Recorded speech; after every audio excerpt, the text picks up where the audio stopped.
या देवी सर्वभूतेषु शक्तिरूपेण संस्थिता नमस्तस्यै नमस्तस्यै नमस्तस्यै नमो नमः। या देवी सर्वभूतेषु त्रिशरूपेण संस्थिता नमस्तस्यै नमस्तस्यै नमस्तस्यै नमो नमः। या देवी सर्वभूतेषु शान्तिरूपेण संस्थिता नमस्तस्यै नमस्तस्यै नमस्तस्यै नमो नमः।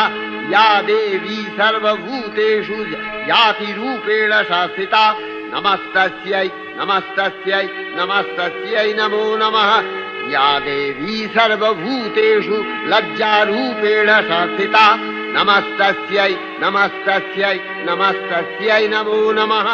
या देवी सर्वभूतेषु शान्तिरूपेण संस्थिता नमस्तस्यै नमस्तस्यै नमस्तस्यै नमो नमः।